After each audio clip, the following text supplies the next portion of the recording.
The Hobbit, the Desolation of Smaug. So I went to see The Hobbit in IMAX 3D and 48 frames per second. And all the bells and whistles were there.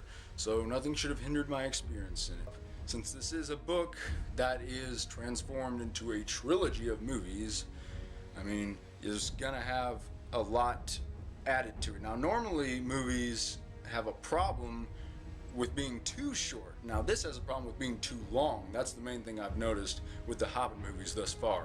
But I'm thinking Peter Jackson wants it to be like one complete thing. Now this movie, you're kind of thrown into it. I mean, don't go to see it if you haven't seen the first Hobbit. That would be very bad. This is, one story, one book it was made out of. So it's not like it's 3 different stories together, though they do try to give each one its own thing. It is one story. And the Deathly Hallows is what started this. Yeah, Harry Potter and the Deathly Hallows, everyone knows, split into 2 parts. That was a big thing. Now everyone's doing it. Twilight did it. And now this I kind of look at as Peter Jackson wanting to create symmetry to his Lord of the Rings trilogy. You got the Lord of the Rings trilogy, and then you got the Hobbit trilogy. Even though The Hobbit was one book, which was much shorter than any of the 3 Lord of the Rings books. Now the pacing in this movie is very slow. I've noticed that. There's a lot of action, but the pacing is very slow. There's a lot of dialogue, and there's a lot of action, but I think it's equaled out really well. The action scenes were very well done, I think. It did use what I call the cut cam a little bit, where you just cut, and you barely see what's going on, which is really bad in 3D because your eyes take longer to focus on an image when you've got depth to it. However, it does have 48 frames per second, so you can see more of the motion. Now, I like character-based stories very well. I hate action movies that have, no characters whatsoever. They're just blank, and it's just basically a popcorn flick. But I don't think this was like that. I think this was done very well. It's very character-based.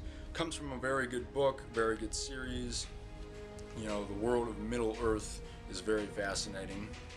Speaking of which, they bring back some characters from Lord of the Rings. They bring back Legolas, which is pretty obviously fan service, but he is pretty awesome.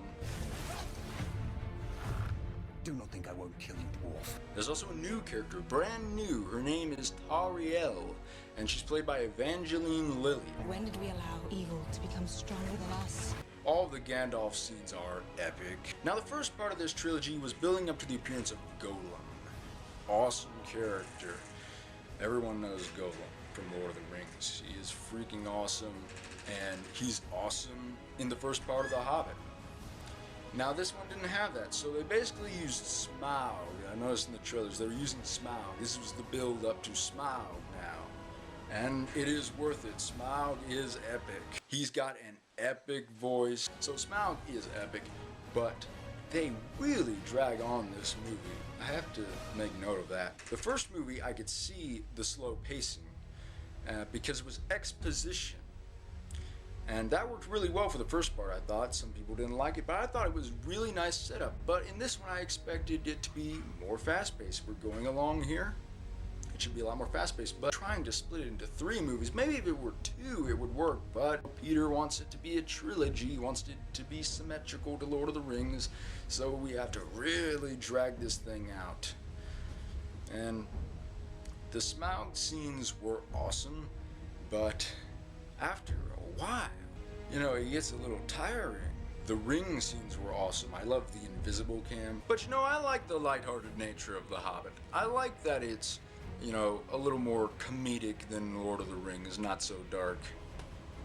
I think it's good that it has its own distinct style. All the actors, I think, do a really good job. Martin Freeman was a great choice for Bilbo, and Thorin is awesome. Gandalf, as always, is awesome. The voice acting for Smaug is amazingly epic. So overall, I thought the movie was pretty good. It's very slow paced, but it equals out the dialogue and the action scenes, both of which are very well done.